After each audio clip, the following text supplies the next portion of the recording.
It's more than just steel and gears. It pulls you in and doesn't let go.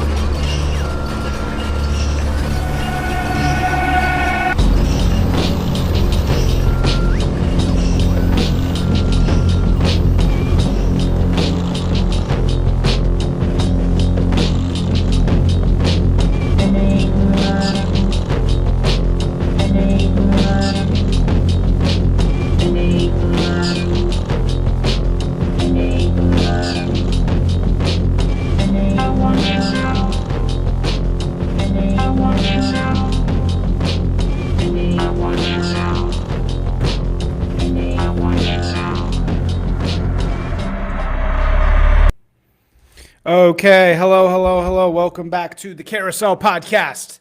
Second returning guest, a rare woman on the show, Tiffany Marie Brannon. Hi, Isaac. Brannon. Thanks for having me. I feel honored. So your star has grown since last time we talked. Thank you. I'm trying. Right? Yeah. Thanks to you. Thanks to that great feature you wrote about me for Frontier Magazine. Yeah, so true. That was good. Yeah, that was really fun. We went to AmFest last year, 2 years ago. Yeah. Which, by the way, you know what the original title of that article was? What? It's The Last AmFest.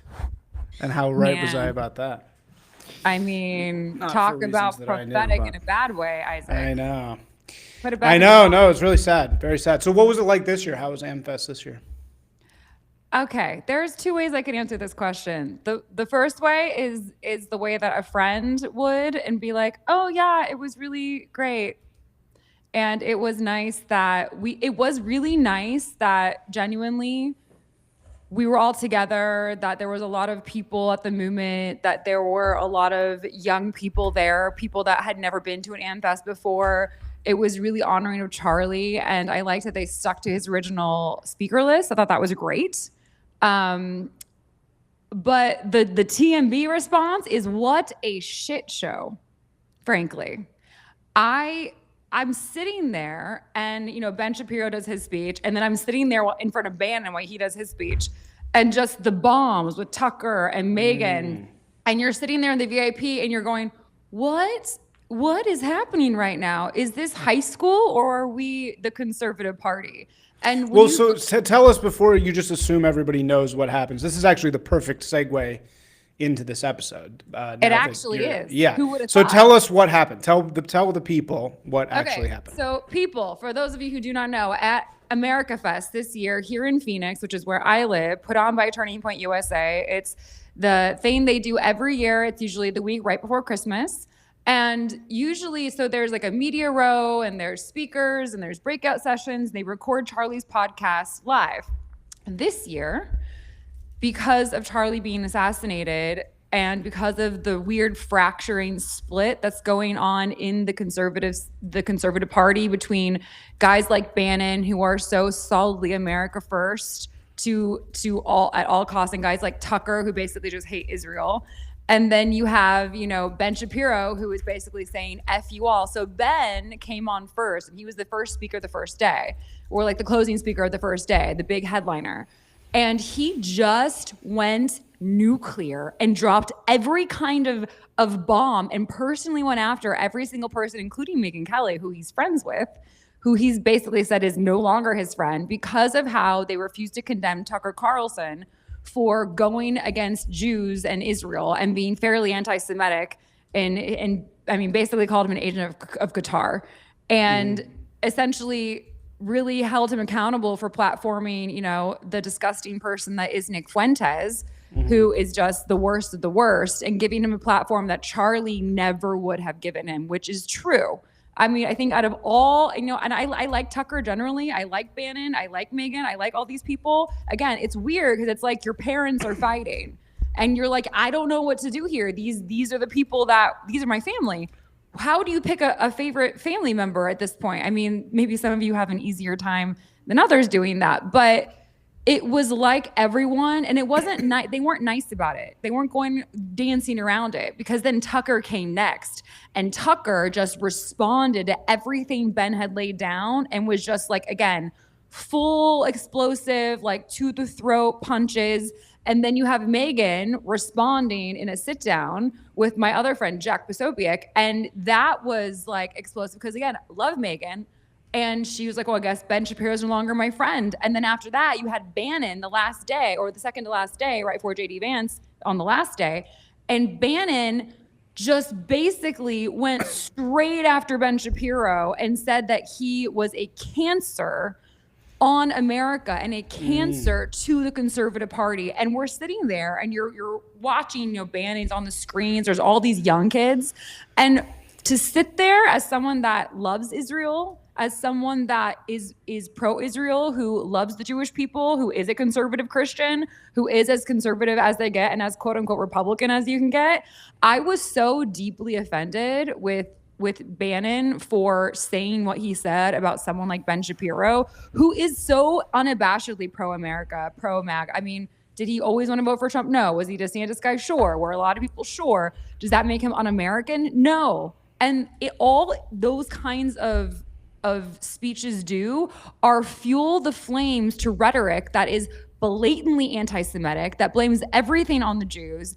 And what's really disturbing is that now all over like my social media, any of my friends, especially my girlfriend's social media that were on Fox News together, whatever, if we come out in support of Israel, the Jewish people, the most horrific things are posted in the comments about us getting paid $7,000 per post, about us being, juice and like little juice boxes and like these horrible women that are on the Mossad's payroll. And it's disgusting. And so that's what happened to AmFest.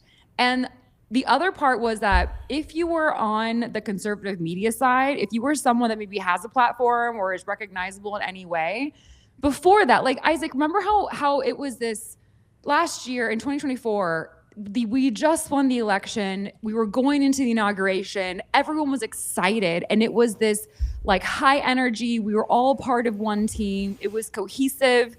And you felt like you were a part of this club, that you guys had worked really hard together as a team and you made it. This year, frankly, it was like a bunch of us said this. We felt like we were animals on display at the zoo.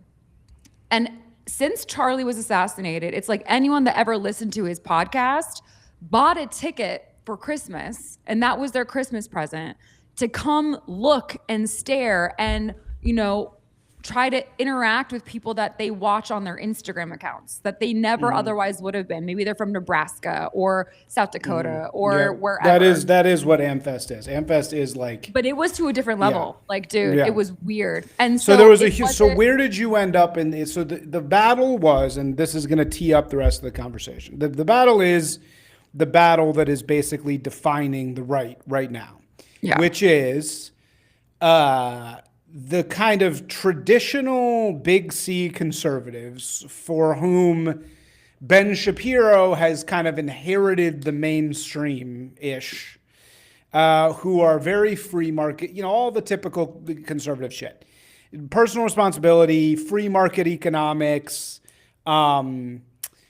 traditional values, and a part of that is supporting Israel, right? That's always been a sort of right-wing thing, at least a right-wing American thing, certainly, in the old neocon era. And of course, Ben Shapiro happens to be a huge fucking Jew and Zionist himself. So it's like a little, it's not like Rush Limbaugh saying it, right? Because he's got a much more personal interest in that. On the other hand, you have the Groyper movement, which, if you look at the New York Times, the Groyper movement, all the New York Times wants to do, and here's Vivek's piece, which we're going to talk about in a second. But if you scroll down, you just have histrionics from the New York Times crowd. The Groyperification of the GOP. It's deeper than Nick Fuentes. They're hammering on the Groypers all day long because they want to scare their voters into thinking that the new right, Republicans, now they're all Nazis because they're all Groypers. And Groypers, what do Groypers believe? We all saw Fuentes on whatever's Piers Morgan, very incel, women shouldn't vote. He's gay. The guy, He he got caught streaming himself watching gay porn and blamed it on the IDF. Well, I think he probably does jerk off to gay porn. Does that make him gay? I don't know if that makes him gay, but I mean, he definitely hates women. The things he says about yes, women. absolutely hates women. And you know, but far beyond that, forget the woman question for a moment. Really, the core of Fuentes and the thing that I think is appealing about what he says is America first, right? America first, fuck any other country, whether it's Israel or anything else. Why are we putting the interests of another country before the interests of Americans? Which everybody on all sides can agree with, right? I mean, even Ben Shapiro has to say, yeah, yes, obviously, and this is we shouldn't be doing that. My friend Kurt Bills, who's the director of the American Conservative magazine, I love him. He's great. We disagree on some stuff, but this is something that, I mean, he's very close to Bannon, and he agrees that, you know, with that mentality that it's kind of like, fuck everybody else, America first. And this is where I split and I go to the direction of Ben, because I do think that that is a long-term failure of a plan. What's a long-term failure of a plan? Sorry, what is?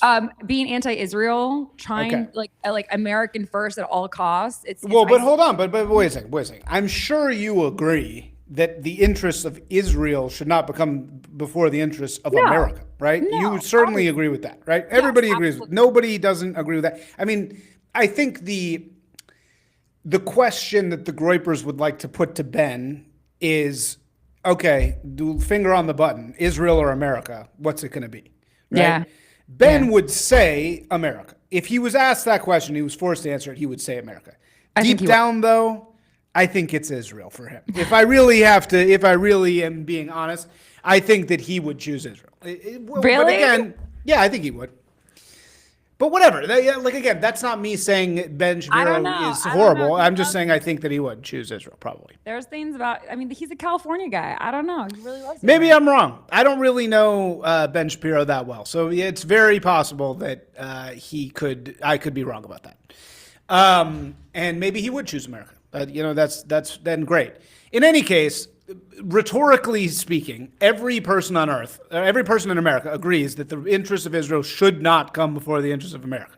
Correct. No one thinks that. Correct. Besides, I mean, obviously, hardcore Jews in America, many of them do think that. You know, I know many. But that's no different than the hardcore Muslims wanting to, Sure, basically make us Middle East. Like, it's no different. Absolutely. Or, I mean, you could say that there's all kinds of groups that are India, like this. China, Somalia. Yeah, all of these other groups. I mean, also, anyway, look, okay, forget all of this. This is the dichotomy between the tear that's happening in the middle of the right wing right now. Now, I actually don't think there's really that much disagreement. I think that this Israel issue is a huge fucking problem from all sides. But the bigger upshot that actually is a problem, and that actually is a question that, look, the Israel question is actually easy to answer. It's Israel should come behind America, but Israel has a long relationship with America. There's huge strategic advantages to being there. And the whole global order, the world order, is kind of balanced on this relationship between Israel and America. And, America's basically world police, right? And Israel's kind of a part of that. Whether or not that's good, whatever. That's just the way it is. That's the way it is, exactly. Now, the deeper question, though, is for America itself. The Groypers have this blood and soil belief, which is that to be American, this is where the heritage American idea comes in. There's such thing as being more American than somebody else. Right. And if you were a white person in America, a Groyper would say you're more American than an Indian person, right?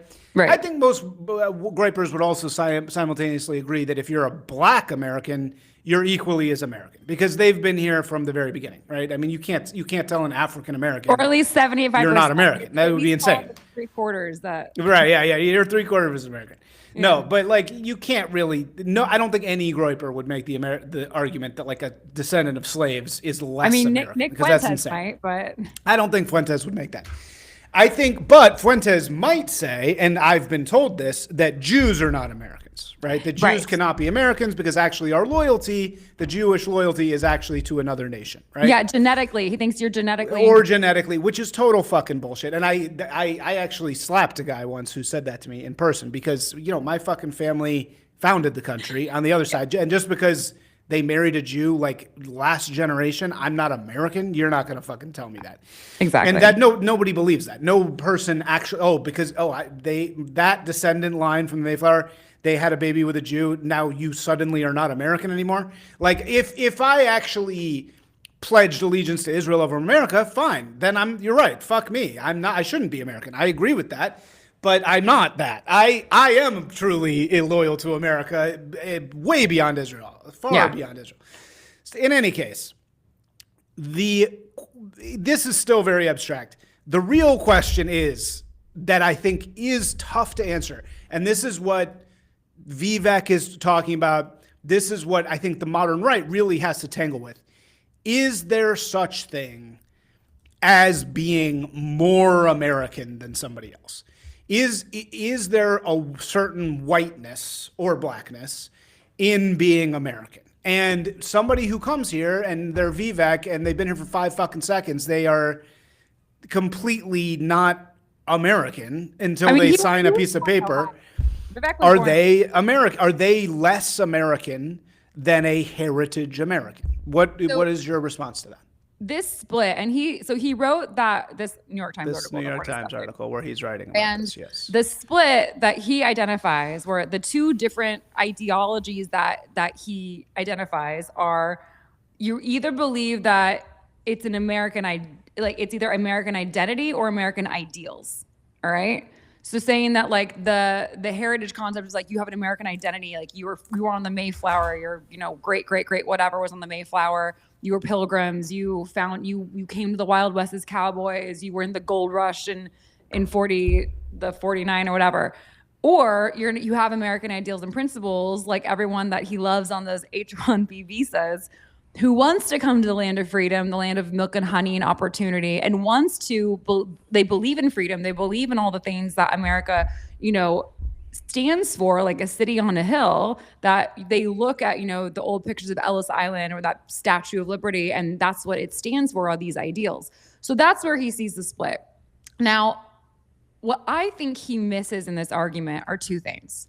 First of all, he seems to shoulder this entire concept on the Groypers because it's very easy to point out the fact that they're incredibly anti-Semitic and then be like, this is bad people. You guys, it's your entire argument's washed because this one people group that are terrible people believe in it. And they believe in it to such a degree that it's a little nuts, that they will literally discriminate and treat anyone that doesn't fall within this category like garbage.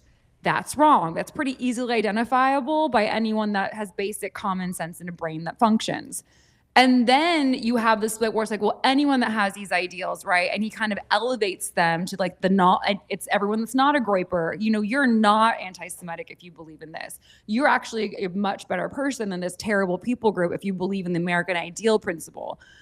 Where I think there is a huge problem with looking at it this way is that I know plenty of people that came here decades ago on visas that, said they wanted a better life, who have not integrated into American society, who could not tell you a founding father, who could not recite the Pledge of Allegiance, who don't speak English. And so I think what we're missing is desire for assimilation. And you cannot deny the fact that America has American culture. Like, we have culture. We have baseball games and hot dogs and 4th of July fireworks. We have apple pie. We have Main Street. We have parades. We have strong military. Like, we're the FAFO, and that you can talk about it, you can look at it, but to deny its existence as an ideology, that's wrong, because you have to want to be a part of it. I mean, I'm a daughter of the American Revolution. Both sides of my family have been here since the 1500s, way before the colonies, and ever revolted. And they actually fought on both sides of the Civil War. They're fighting each other. So it's a miracle that I'm alive right now. And I have that heritage, that American identity where I know what my family's been through. My family were reverends and cowboys and guys that worked in machine shops and blue collar and white collar. And I feel so deeply proud of that heritage. However, I have friends whose parents came here 20 years ago who love America just as much as I do, who have assimilated to the culture, who have not only absorbed and striven to really have that American identity become a part of them and proudly, learn their history and speak perfect English and celebrate the 4th of July. And so it's not just about them, coming with ideals that are empty and just empty words, but they also truly make sure to integrate themselves into that heritage identity concept. So I think that we're missing the middle ground. Yeah, I mean, and I think ultimately we are on the middle ground. I mean, I think these are more like ideological questions, more so than they are like actually real questions, because it's true. It's like, what does it really matter, at the end of the day? And it's an ambiguous thing. It's like, okay, I think I am way more American than Vivek, and you are too. I think we are both way more fucking American than him. I mean, I don't like. But again, like, dude, I've read his book, and this is how I know his book. He talks the entire fucking time about how Venakanjeri or whatever the fuck in India is his true home, and that's where he feels most at home, and blah blah blah blah blah. So it's like, okay, if you have that, then you are less American, because you're saying that your real home is India. As somebody should ask Vivek that question. Well, if you could nuke India or America, which would it be? And I think probably deep down, he would nuke America also, like really? Ben Shapiro. Yeah, I think he would. I think deep down, he is an Indian. He's not an American, really. He's kind of a pretend American. Now, if you were to see Vivek in 7 generations from now, that would be a different question, because those people have no association with India at all. I mean, they're going to be so far gone. And I mean, that's what we are. That's what my family is, right? I mean, it's like we don't have England. Like, we don't have any. It's because it's been how many generations? I mean, what is it since like 1600s? Yeah. I don't know how many generations that is. But like the idea that I would be English is insane. But Vivek is so close in time. So that's the real answer. It's kind of a temporal thing. But I think the reason that the question is being asked is because it's like, what is this country? What really are our values? What are the values of America? If you have somebody come here and Vivek's saying, here, let me read actually the beginning of his thing, because it's a good way that he tees it up. And it's sort of infuriating. I mean, I think actually he just quit Twitter. And I want to say, had a like an idiot because he made himself look stupid. Wait, so why did it say that? Explain why. The tweet he did, it was about the visas, and he said the thing about, it was about this. He tweeted and everyone came after him, so he quit.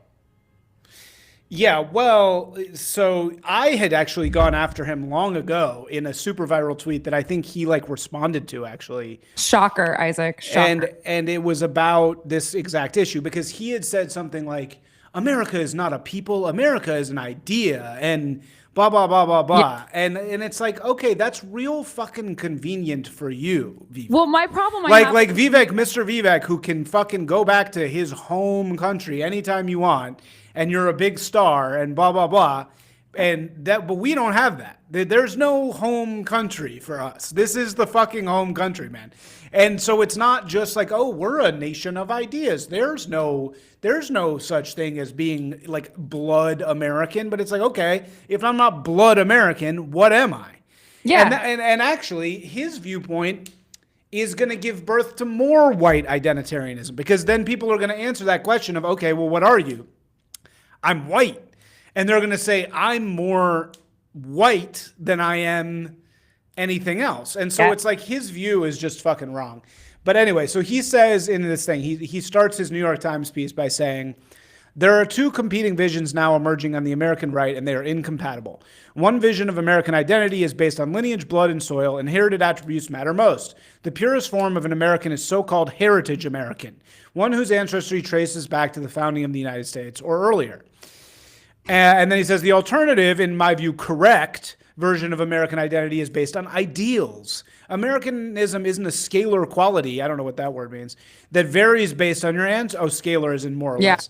That varies based on your ancestry. It's binary. Either you're American or you're not. You are an American if you believe in the rule of law and freedom and conscience and freedom of expression and colorblind meritocracy and the U.S. Constitution, the American dream, if you are a citizen who swears exclusive allegiance to our nation. Like, fuck that, man. That's just such fucking bullshit. It's like, okay, so some fucking Somalian who comes here and signs a piece of paper. Look at Ilhan Omar. That's not a fucking American. Yo, because you signed a paper. That doesn't make you an American. Ilhan Omar is in our Congress. She's, I mean, look at what's happened in Minnesota. We don't even need to get into that, how insane that is. But they literally changed the state flag to look like the Somalian flag, have pledged their allegiance to Somalia. And we, single-handedly as American taxpayers, have been funding all of their GDP as a country by illegally funneled, taxpayer dollars. Yeah, literally like the entire GDP. So I'm sorry. She's less American than me. My family fought in every single war since the revolution. All right. My soil, my blood, my DNA is in this land all over the place. But and the thing is with this argument, what it does is it pushes people like me, or quote unquote, like people that who have this kind of background, who wouldn't be super anti the other side. It pushes us deeper into that Groyperism kind of mentality, like you said, because it's offensive that discounts the hundreds of years that my ancestors have been fighting to keep America great and to make America great. Right. Yeah, exactly. Oh, you just show up and sign a paper and now you're it's like I freaking just as American. Like, no, you're not. Yeah, no, you're and not. It's also very fucking convenient. It's just like, oh, you come here and you don't want to have to, pay your dues. So you're just saying, I'm just as American as you now because I say so. It's no, man, you're not. The thing that really bothers me about his argument is his attack on Americans, heritage Americans, and what he really means is blue collar, white trash Americans. And he's criticizing their work ethic, specifically their work ethic. In the article later, you can see he goes after the American idealization and worshiping of prom queens and homecoming kings over like the National Merit Scholar and over the kid that has like the tiger mom who, plays piano and is a mathlete or something. Oh, right. Yeah, he had that whole thing. Like he literally goes on with this, right? It's so ridiculous. That's where he misses the mark of what America truly is. Because let me give you a little insight. My grandparents were raised in the backwoods of Ohio, his home state. We're his home state, right? You're a Vivek. And literally, like, you remember all the Haitians that were getting dumped off in Springfield, Ohio, the little tiny hick town that is literally no one knows? That's where my family's from. Right? It is literally like a few streets. Everyone's related to each other. And it is one of the most impoverished towns, which is why they're pumping the Haitians in, because the little industry that was there is gone, right? It's dust. Everyone lives in poverty. My grandparents were raised in abject poverty. And what happened? My grandfather, he was the youngest of 7. His dad left when he was 14. My grandfather started street sweeping, like literally sweeping streets at 6 years old. He worked as a milkman. He was an apprentice in a tool and die shop. He had no money. He worked his butt off, even though he wasn't smart, quote unquote. He didn't have, they just let him graduate high school because they didn't want him around anymore. They didn't like the family. They're from the wrong side of the tracks. So they just graduated him, even though he could, he says to this day, he's 87 and he says, I still can't read. I mean, he can read, but he's great at math. He can do any math in his brain that you could possibly imagine, but he's not ever going to be a really great reader or writer. Despite that, in fact, in spite of it, he worked really hard as a very poor American from blue collar Hickville, Ohio. And he traveled to Arizona with my grandmother when they got married, with my mom in tow when she was like little. He worked for Motorola. He worked delivering milk. He worked all these odd jobs until he was given an opportunity. And he says there's no such thing as luck. Luck is when preparation